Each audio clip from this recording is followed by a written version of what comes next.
Okay. Clip.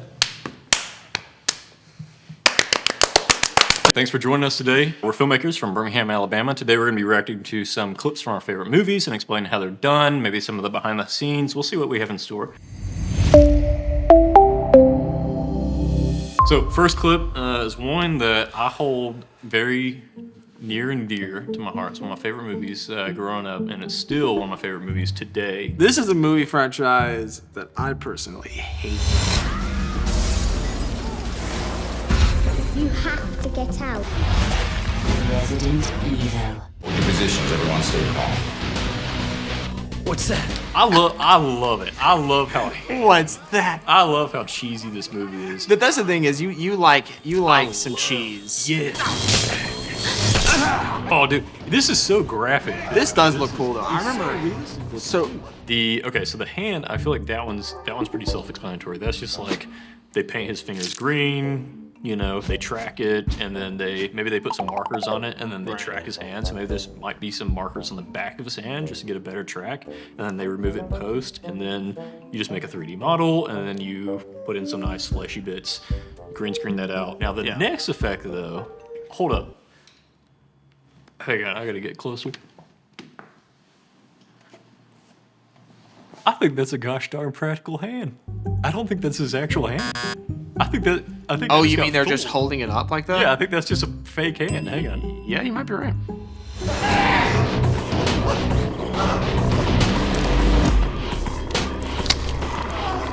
How do you think they did her neck falling off? I have a theory, but I don't know if it's the right theory. Yeah, the next time we do this, we probably should know. Yeah, right. Yeah.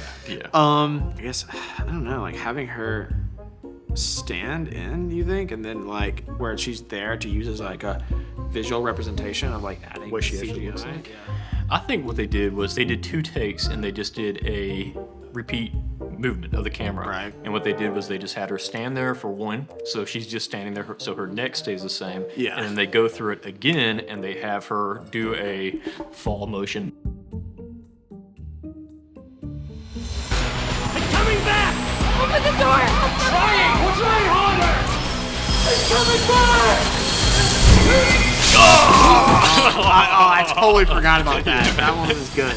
Because it's so good at like being like such a simple thing of like, oh, just jump it, and then it fakes you out. Yeah. I mean, That's not even fair. Yeah, this is like clearly just messing with the people too. There's no reason for any of this.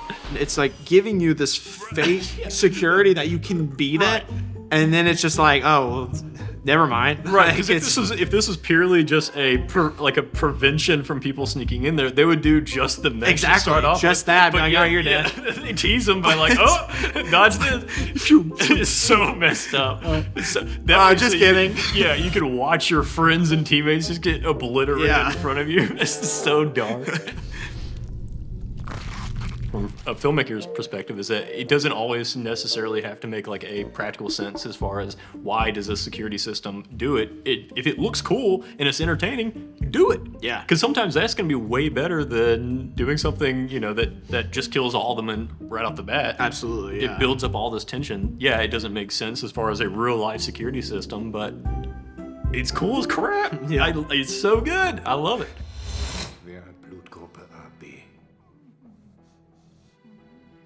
I will say this is my favorite action movie sequence because I love the fact that it's not this like super overpowered character.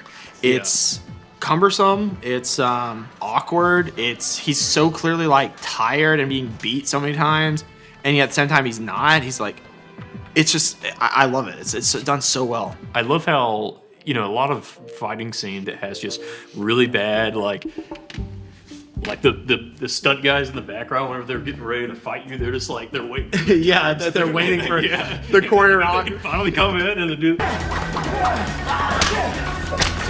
Like all the guys, I mean, they look like they can't get to him, so they're not just waiting around. They actually, because of how cramped the hallway is, it makes sense. This is almost like if Wes Anderson were to do like a cool action. Yeah. Like Korean Absolutely. action movie. Have you seen Kung Pao? Oh wait, yes. Yeah, the part where they're like beating them with a stick. Yeah. Should we keep going? Hey, whoa, easy. We should wait a second or so. Oh, well.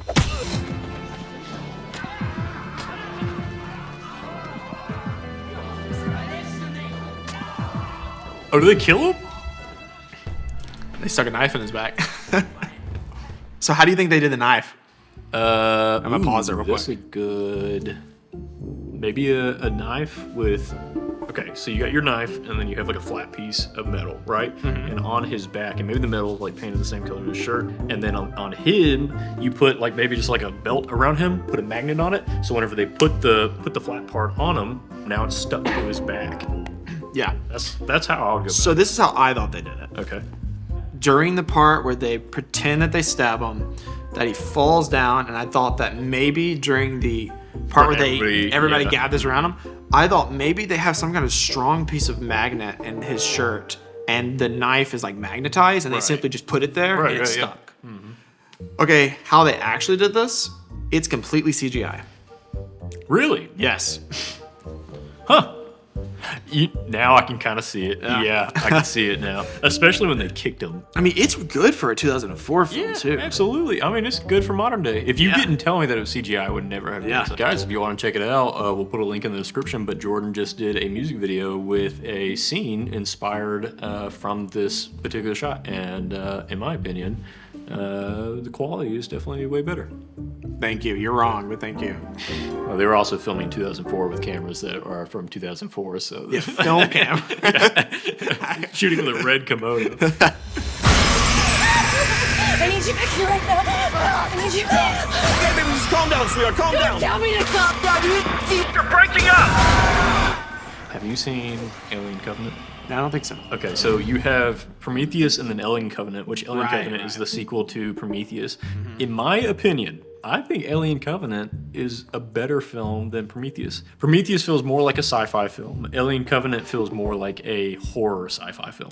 And I think Ridley Scott did a phenomenal job. This scene in particular is nasty. To set it up, this dude, they were hiking. There's like some sort of spores that went inside of him, I think through his ear. He got infected, so now they finally made it back on the ship, and he is just like not doing well. I mean, this actor had to have a headache after the shooting. Yeah. You know? Oh, it's so nasty.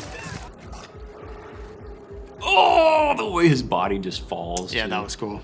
Okay, so Not a big fan of the CGI, but that was cool. Okay, well, how do you think they did it? I think it's a mix of CGI and practical. Like they're using a prop of him, and I think they're actually pushing something through. Okay. But the stuff that comes out, that to me looks like it's CGI. Yeah. But So that's a real dude. The whole back being ripped open, he was wearing a prosthetic that they were able to control, and push open. And then the alien was a CGI alien. So that's a real dude. We get the real body and all that stuff. It's really nasty. I love how like it's terrifying, but it's also adorable because it's a miniature alien. yeah. Oh, he's trying to kill me. Incubating inside of you. It's so cute. So cute.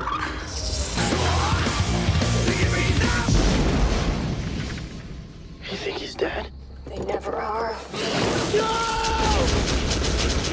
Jeepers Creepers.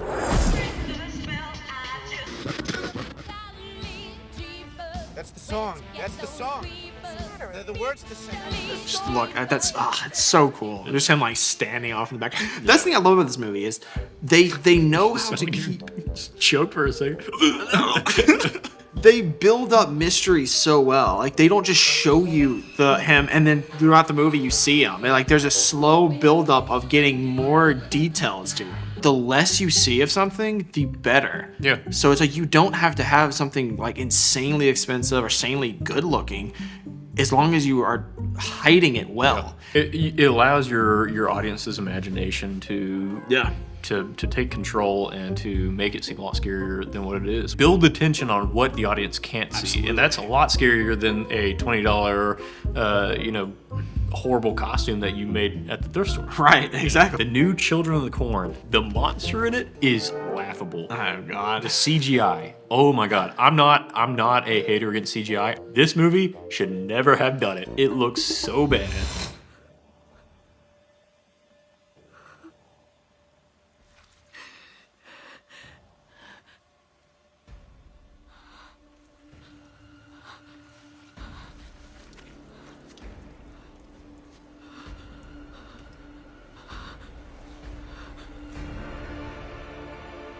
And this is just me speaking personally, but not everything needs to be an anamorphic.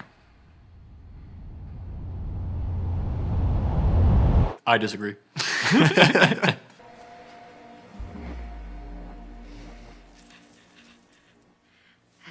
Me.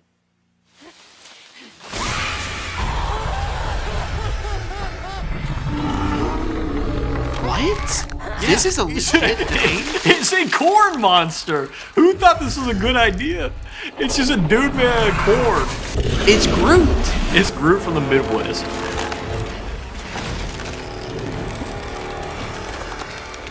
This last clip, this is a perfect example of a movie that had a lot of thought and a lot of talent put into the visual aspect of it. And it is a beautiful film, but not enough thought put into the story.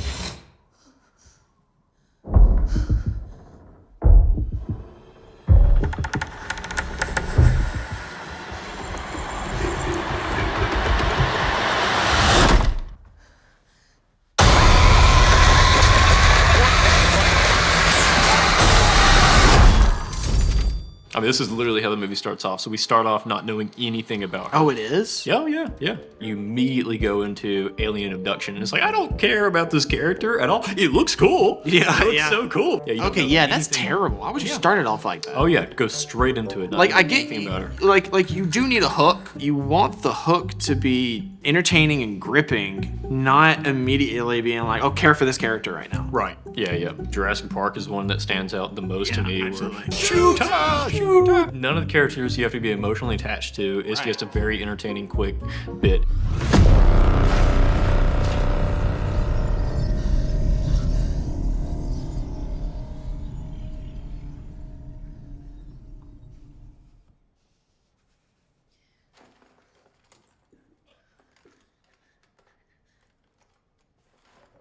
I love how too, because like they didn't make these aliens. Not all the aliens are just like these super advanced species. They feel very, almost like human-like in a way where you can kind of relate to them because they're trying to like figure things out. They're very observant of the way that she reacts and what she's doing. It kind of feels like if we were to invade another planet and we were trying to take over, it kind of feels like that. In I that don't. aspect. I also don't find. See, I don't. I like if this is not supposed to be a horror movie, I like that. But the fact that it is supposed to be a horror movie, to me, that's not scary. The scary things in aliens, in my opinion, are the ones that mimic doctors, experimenting on animals, or like it's that cold, calculated. Which I mean, non-caring, like not all horror movies have to be scary. Some horror movies can just have a scary atmosphere, but not necessarily be scary themselves. And I think this is a really good example of that. That the whole atmosphere is scary, but it's not any part that makes you want to check the shadows and cover your feet with your blanket type of thing. The way that they do the lights for abductions. It's so good. It really does feel like a tractor. And you can feel the power. I mean, it's such a simple effect too. Somebody just in the back just yanks that freaking blanket as fast as they can. Yeah. They just shine a bright light at the same put time. a lot of haze. Yeah, it is fantastic. I mean, it looks so freaking It does. good. It looks cool. This, like you were saying earlier, every movie has to be an anamorphic, and I agree because this is a perfect example. And this is just me speaking personally, but everything needs to be an anamorphic. Yeah. Well, thanks for joining us today. We had a lot of fun doing this. Please give us a like. Please give us a subscribe so we can know that you enjoy these videos. Otherwise, we're not going to do it anymore, and nobody will ever see these videos again. All right. Well, bye. That was such a bad outro. Whatever. I think it was good. All right. I like that. It felt way more natural than the intro.